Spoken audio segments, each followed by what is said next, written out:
there's this one piece, which is IQ itself, having nothing to do with race, has been a somewhat taboo topic, particularly on the left politically. But what's interesting is that it wasn't always the case, because the left used to be kind of boosterish about IQ testing because it seemed to promise a direct road to meritocracy. It would get us out of these class differences, and people could just be judged on their own merits.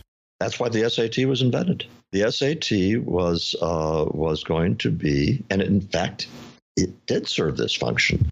It would be a way for kids who did not go to Groton and Exeter and the rest of it to get a chance to show how smart they were. And they could be brought into the colleges, and Harvard in particular, and its Conant, its president back in the 1940s, were very hot on using tests for precisely that purpose. And by the way, I went to Harvard in 1961, which pretty well dates me, from Newton, Iowa. And I was absolutely convinced that I got in because I was able to take an SAT score and get a good score, even though I went to a mediocre public school. Sorry about that, Newton High School. And in that sense, the enthusiasm for IQ is appropriate insofar as it's a good way to identify intellectual talent. But at this point, Sam, it's almost as if we are in the opposite position of conventional wisdom versus elite wisdom that we were, say, when Columbus was going to sail to America. When Columbus was going to sail to America, it is true that an awful lot of the ordinary people still thought that the earth was flat. But among the elites, it was understood that the earth is round. Well, now it is ordinary people are perfectly comfortable with the idea that some people are smarter than others. They're perfectly comfortable that what we call smart gets you kinds of jobs that you can't get otherwise, all that kind of stuff. It's the elites who are under the impression that, IQ tests only measure what IQ tests measure, and nobody really is able to define intelligence, and this and that. They're culturally biased, on and on and on and on.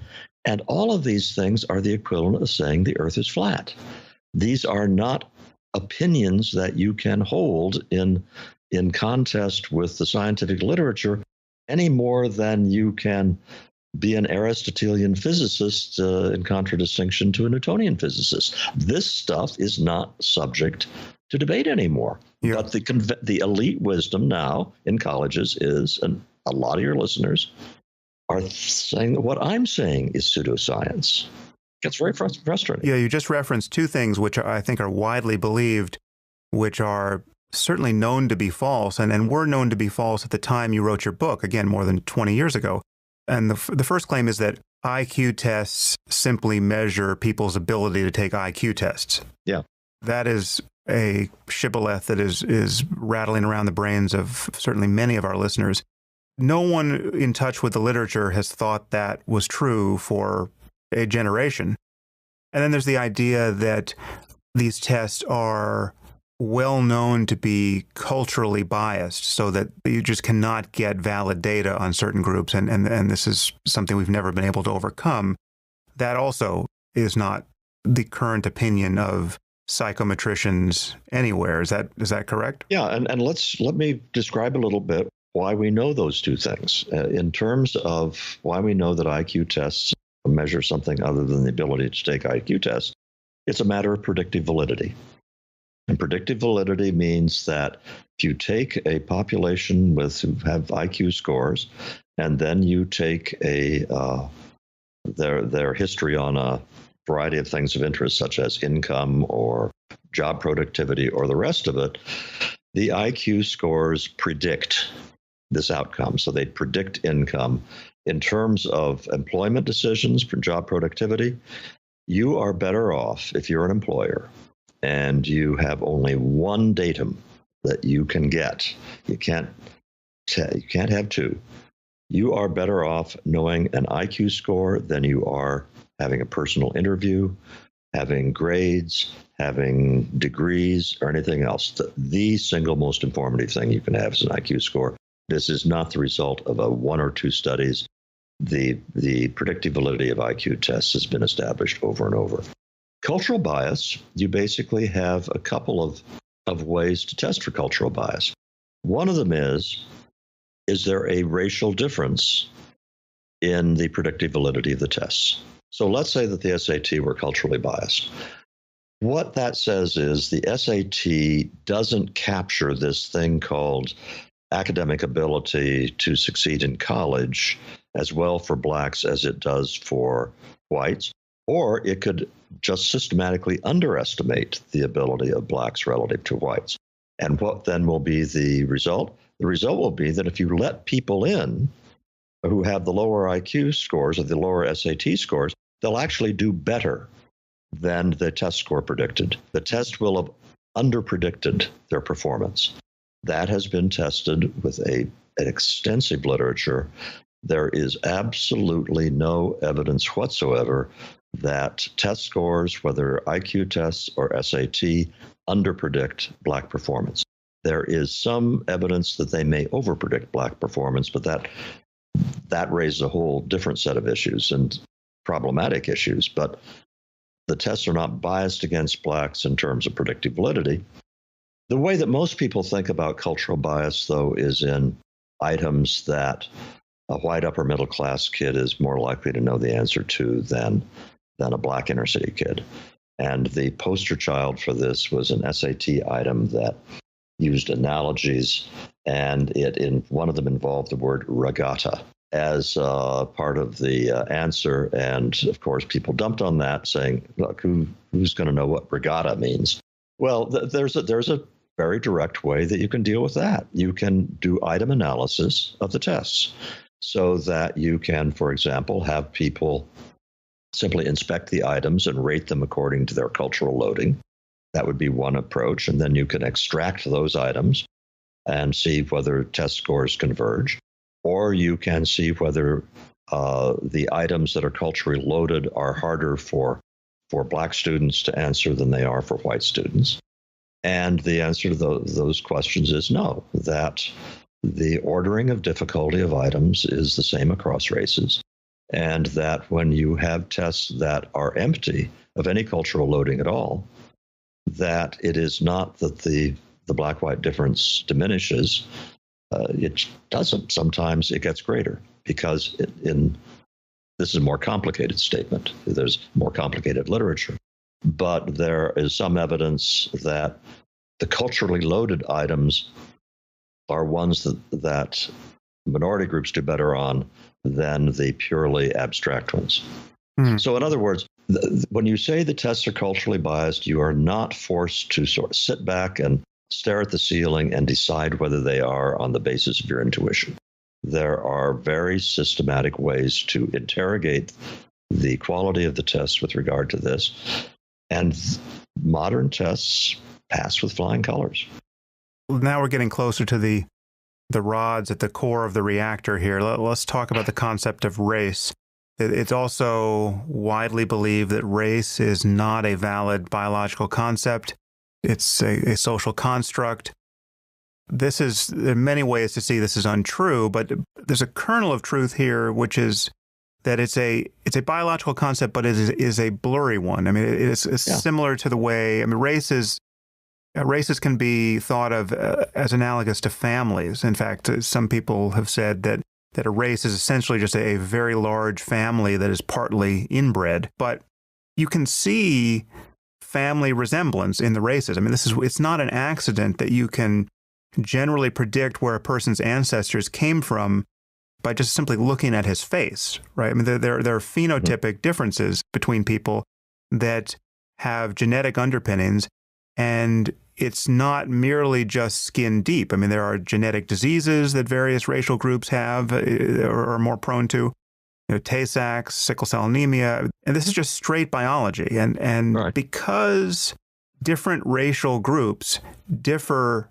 genetically to any degree, and because most of what we care about in ourselves, intelligence included, because most of what we care about in ourselves also it has some genetic underpinnings. For many of these traits, we're talking about something like 50%.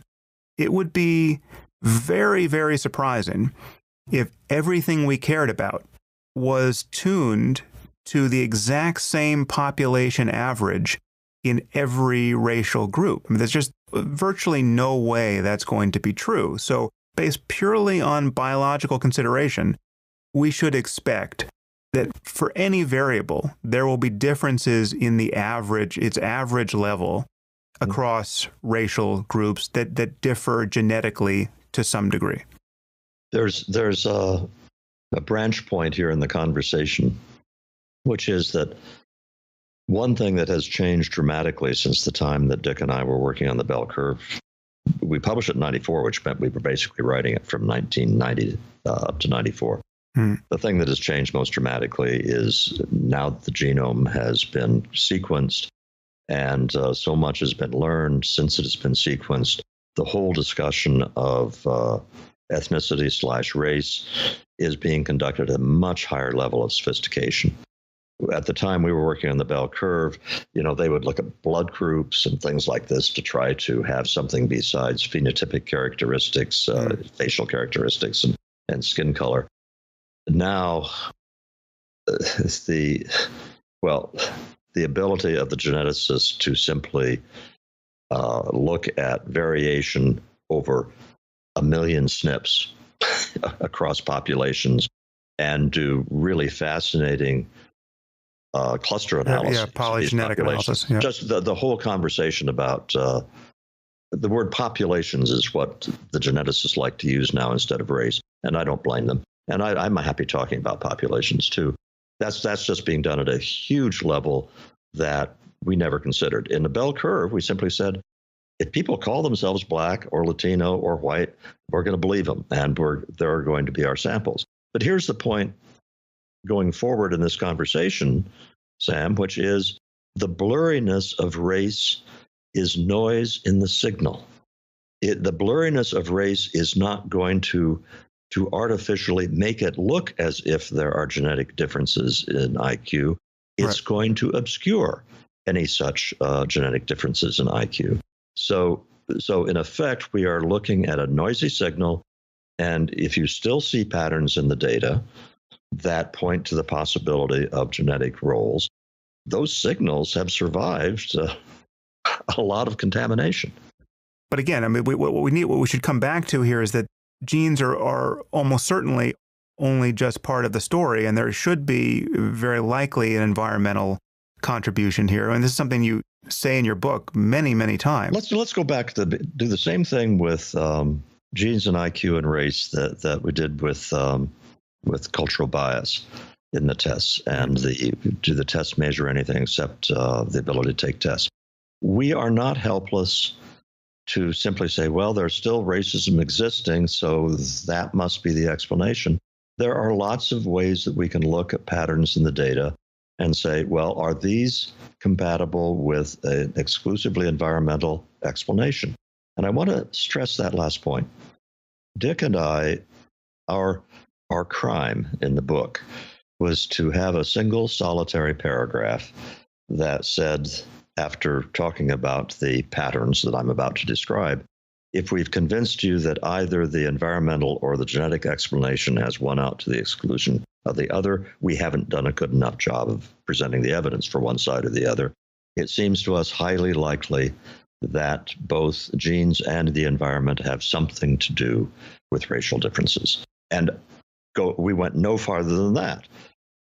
There is an asymmetry between saying probably genes have some involvement and the assertion that it's entirely environmental. And that's the assertion that is being made. If you're going to be upset at the bell curve, you are obligated to defend the proposition that the black-white difference in IQ scores is 100% environmental. And that's a very tough measure. Here's the way that we went about it. So we are now, how did you put it a while ago? The radioactive rods were getting closer to. Yes, yeah. Here's the thinking that Dick and I had that led us to write that sentence. And it starts out with simply the very high demands that the environmental hypothesis places on you. If you say, for purposes of just thinking through the arithmetic, that genes and environment It's a 50-50 split in explaining variance in IQ in a whole population. That means that in order for the environment to explain 100% of a standard deviation difference mean between blacks and whites, the average black would have to be in an environment that is about 1.5 standard deviations below the white mean. That's a really big difference. And if you take all of the measures like income and educational attainment and occupational distribution and a variety of other measures of environment, 1.5 standard deviations is way, way bigger than any of the observed differences are there. That doesn't mean that there aren't unmeasured differences in the environment that are also at work. It just is you start off with a really big question in your mind, is that plausible that it can be 100% environmental? Well, I think we should add here that it is possibly plausible when you bring in the Flynn effect, in the sense that so the Flynn, I don't think we've defined the Flynn effect. We haven't even talked about the Flynn effect yet. But James Flynn, who you have actually, as far as I can tell, in the bell curve, you're the one who brought attention to the Flynn effect. We named the Flynn effect. But you named it after James Flynn, who's done this research. So tell us what the Flynn effect is. The Flynn effect is that it was noted also by a guy named Richard Lynn, who is one of the people that I'm excoriated with for citing in the bell curve as being an out-and-out racist. But Richard Lynn had also identified this in East Asian tests. And Jim Flynn identified it and brought it. He did more than Lynn did to bring it to public attention. Namely, IQ tests are renormed every time they have a new edition. So if you have the Wechsler, and let's say they had a norming in 1950, they norm it to a mean of 100 and a standard deviation of 15. What Flynn noticed was that if you give that same test to a set of people in 1960 instead of 1950, the mean is not 100, it's 102 or maybe 103.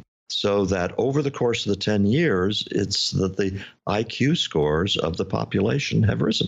And as he looked at that, he found the Flynn effect, this secular increase in IQ scores going back to the 1940s and 1930s and extending out into recent data.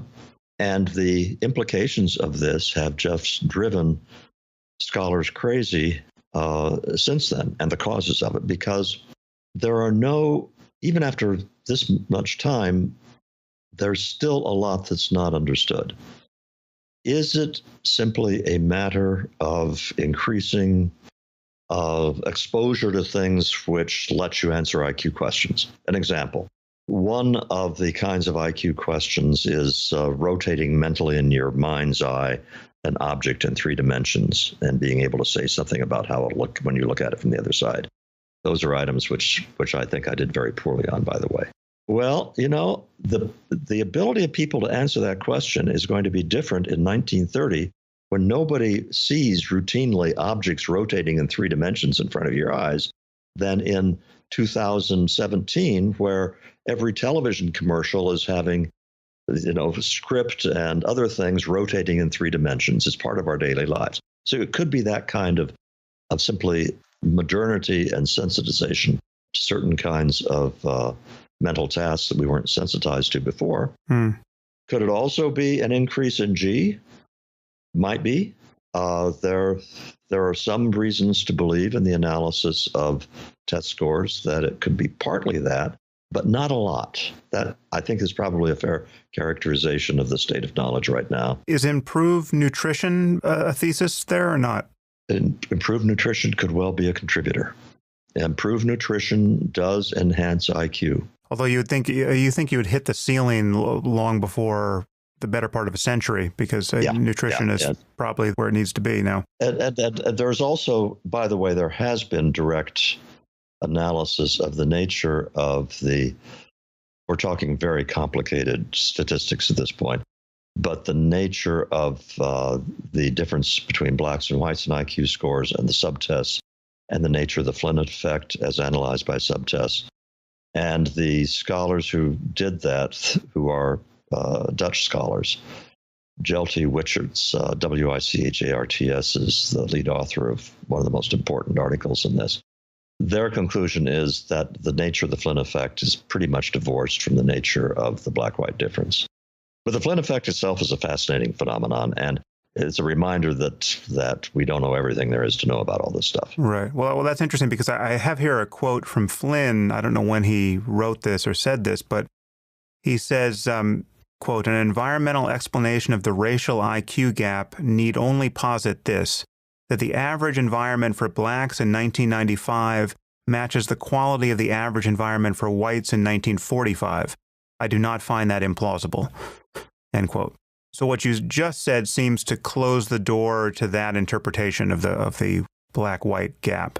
Yes, it does. And this is a case where I am citing someone who has done analyses that are at a level of complexity that I'm not independently competent to pronounce. This is a top scholar who did that, and he had some co-authors whose names I don't recall off the top of my head. He's a top scholar. He does really rigorous work, but that's all I can say at this point. So I want to just now drive to the ethical and political punchline, which is a point you emphasize in your book, really as scrupulously as you could, and it did not spare you all of the pain that you subsequently suffered, and perhaps it won't spare us the pain for having this conversation, but this really is the takeaway message, and again, it's the message you took away more than 20 years ago, which is whatever their origin, mean IQ differences are not all we care about. And so we care about ethics and politics, and we want societies that maximize human well-being. And for this, we need political equality. And to have political equality, you have to treat people as individuals. It's ethically and it's politically prudent to do this. And here's a crucial point. It's also rational to do this because the differences between groups are not so large that there isn't a substantial overlap between them for every trait we care about. And given that the variance between individuals will be much higher than the variance between groups, again, for any trait we care about, but especially what we're talking now about intelligence, it would actually be irrational to read much into group differences. So the truth is, I learn nothing about a person's intelligence simply by being told that he's black or white or Asian. You still need to treat people as individuals, and you make it absolutely clear in your book that given the overlap in these bell curves, there will be many, many blacks who are far more intelligent than most whites. I mean, so this is again, it all comes back down to honestly evaluating individuals. I emphatically agree with everything you've just said. As you pointed out, Nick and I have some of these passages in italics in the book. One of them we have not stressed enough is that there's much more variation within groups than there is between. I mean, the separation is much, much greater within groups than it is between groups, so that the overlap is very large. But think of it in terms of being an employer. And you're trying to hire, you need a really smart guy for a job, and Barack Obama walks in to the interview. Okay, he's black. If you then make inferences about how smart he is based on his membership in an ethnic group, you are going to be making a huge mistake. And the same thing is true for not just employers. It's true for admitting people to schools. It is true for all of our interactions with other people. We do not know whether they are people who we would like to hang out with. We don't know how smart they are. We don't know how much integrity they have by looking at them and assigning them a group membership, whether, by the way, it's not just race, but it's also sex and it's sexual orientation and it's ethnicity of a much more detailed form. Any group you want to name, you don't know on the basis of group means what you're dealing with. It is virtually impossible to make that point stick. Again, you made that point with absolute clarity in the book. I mean, I just read the most controversial sections of the book, last night, just to assure myself of this. And you make that point repeatedly. But to give people a taste of the reaction you got to this book, the sociologist Stephen Rosenthal called the book, quote, a vehicle of Nazi propaganda wrapped in a cover of pseudoscientific respectability, an academic version of Adolf Hitler's Mein Kampf. Right? I mean, this was the tenor of the response, even among intellectuals and academics who were reviewing the book. Yep. When we wrote the chapter, we spent a lot of time in this chapter with trying to get it right, not just in the technical details, but also in the language. And when we were all done with it, I actually had these hopes that when the book came out, that Dick and I would be applauded for having taken this inflammatory issue and treated it and saying, this is not such a big deal. This is nothing to get excited about, but it's something that's better to look at than for people to have these way exaggerated notions of what might be going on. I thought we might get some kudos for that. And it turned out that people I know of, academics especially, who actually read the book had to know they were lying. Because I'm thinking of specific academics, they just simply know too much about this subject not to have known that they were lying.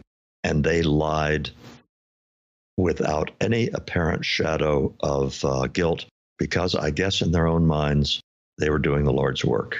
Yeah, it was a kind of moral panic. I mean, when you look at just how irrational the claims were. I mean, you're talking about claims that intelligence doesn't exist on some level, or that it doesn't matter, or that you can't possibly test for it, or that there can't possibly be mean differences among groups, or that it could have no genetic underpinnings. I mean, this is like they were throwing out a century of our growing understanding of these things and vilifying you with an energy that clearly this is what happens when you touch a taboo in this way.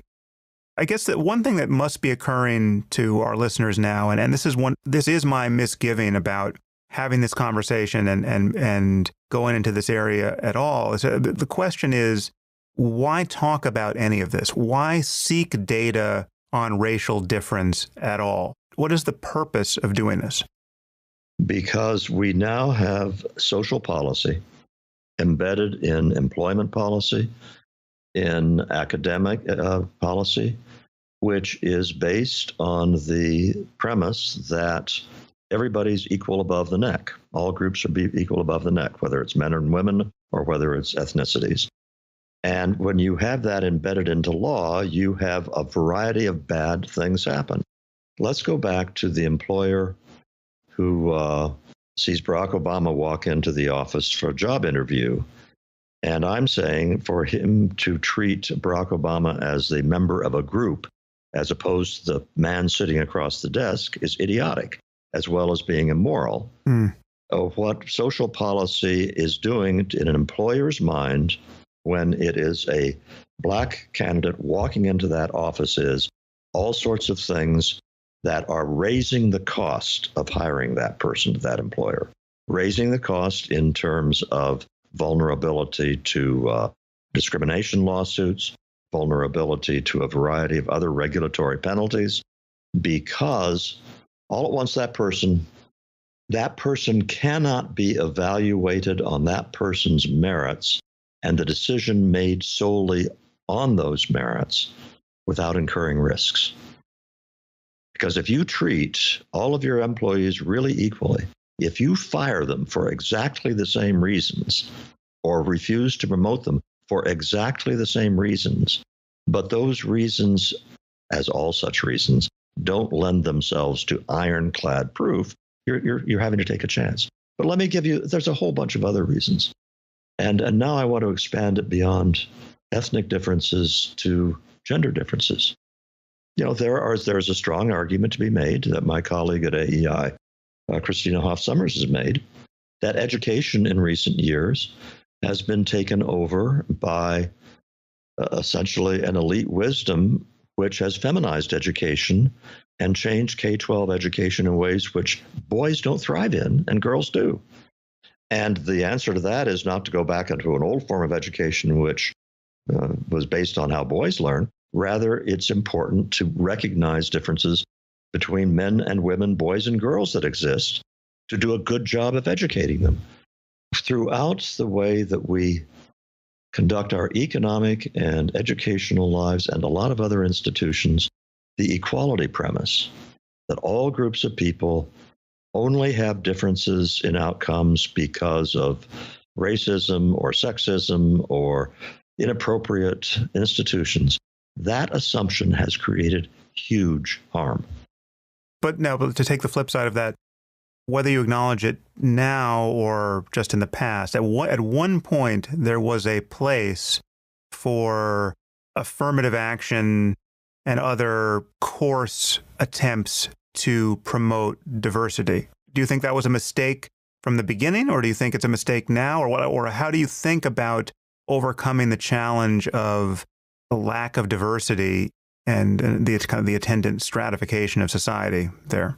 The original sense of affirmative action for about the first 12 months after the term came into use was that if you were an employer, you should make greater efforts to reach out to applicant pools that you wouldn't have otherwise reached out to, and that you would take affirmative action to bring people in that had been excluded. And had people been excluded, whether women or blacks or other minorities, absolutely. Was there a need for affirmative action to remedy that? Yes, there was. But at the same time that you did that, and you needed to do this on the basis of what's good for the people you're trying to help, it needed to be one which did not put people into places where they were set up to fail. One of the great scandals that nobody talks about in elite schools is the dropout rates of their minority students. All of the kids who get into MIT, and by the way, I know about dropout rates some years ago for MIT. I don't know recent ones. But I know that there was a time at which the dropout rate among black students at MIT was about 24%. Now, to get into MIT, you are going to be in the top 1 or 2, 3% of mathematical ability. Maybe let's say everybody's within the top 5%. You're going to be very smart in math. But if you are let in, and let's say you're at the 4th percentile in math ability, and you are in engineering classes with your fellow students at MIT, the rest of the students in that class are in the top 0.1%, sometimes in the top 1/100th of the top percent.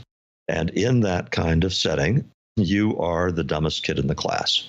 There is no reason for 24% of those kids not to be highly successful at really good colleges. MIT is probably not the place for them because of the mismatch.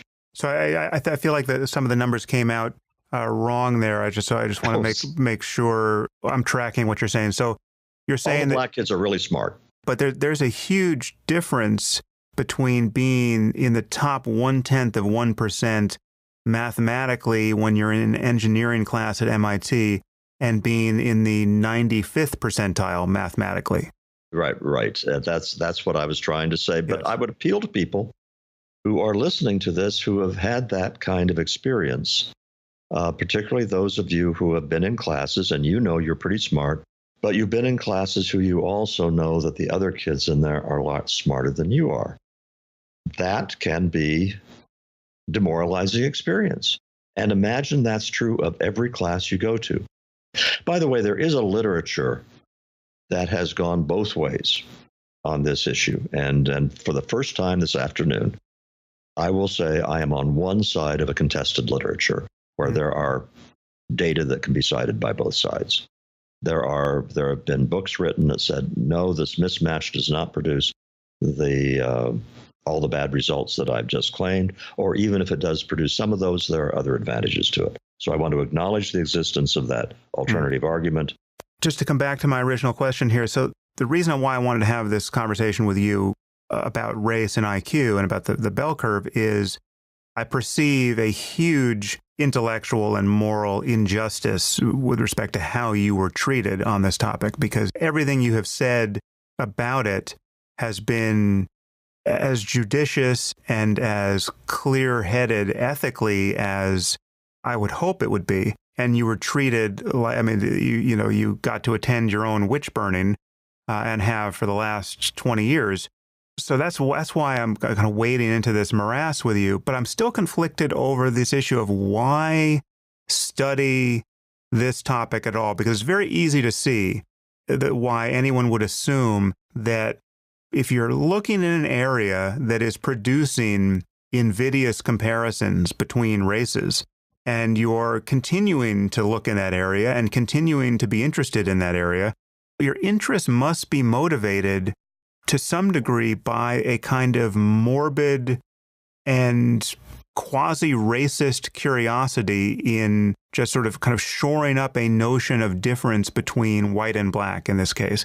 And needless to say, I'm sure we can find white supremacist organizations who absolutely love the fact that the Bell Curve was published and just admonish their members to read it at the first opportunity. Why look at this? How does this help society for us to be getting more information about racial difference? If you go back to some of my earliest published stuff on affirmative action, you can go back to 1984 when I did an article for the New Republic in which I was talking about the mismatch problem. And a lot of that is, how would I feel if I were a black kid my age going into college and everybody thought I was there because I was an affirmative action kid? I would hate that. I would really hate it. How would I feel if on the job I knew that everybody assumed I got that job because of affirmative action? I would hate that. And I would try to do my best to prove them wrong, but I find that morally repugnant. And so, but a lot of it was I think a kind of empathy with, what if I were me? But I was in the same way in personality and intellect and everything else and ambitions. But what if I were black living in this world right now? And I'll tell you something else I went back to. When I got to Harvard in the fall of 1961, there were way fewer black students, undergraduates, than there are now, way fewer. But I will tell you, this was pre-affirmative action, pre-Civil Rights Act of 1964 for that matter. The kid from Newton, Iowa, every time he saw a black face at the student union or whatever, my instinctive reaction was, he's probably smarter than I am. And I made that assumption because I figured that the black kids are very likely to have had a tougher road to hoe than I had to get there. So that was, I didn't think about that a lot. I wasn't obsessed with it. It was just my natural reaction. And in subsequent years, by the early 1980s, I was thinking about that way of thinking about my fellow students and the way that I knew that things were going on in the university, because I had enough faculty members and enough friends who had children in college to know what was going on. And I'm saying to myself, this is way worse. And for that matter, I had been tutoring on a volunteer basis in the early 80s, kids in the inner city, black kids in the inner city, in the what's called the Higher Achievement Program. The program is run by the Catholic Church. I'm not Catholic, but the program wasn't limited to Catholics. It took the smartest kids from the inner city public schools and had them do intensive tutoring a couple of times a week. And so I tutored those classes. And this was not touchy-feely tutoring. This is really high-paced stuff. And these were great kids. And they were coming in, they were attending, they were working hard. Everything was going right. And one of the things that just stuck out was the degree to which all of these attempts at affirmative action in its new form were creating an atmosphere in which it made it harder for these kids to succeed, not easier. So I said a few minutes ago that when it comes to what I see as the harms done by social policy, that I am taking one side in an argument that is still legitimately contested. And all I can say is I am taking it on the basis not just of statistics in books, but personal experiences I have had where I think we are doing enormous harm to young people by making it harder to treat them as individuals.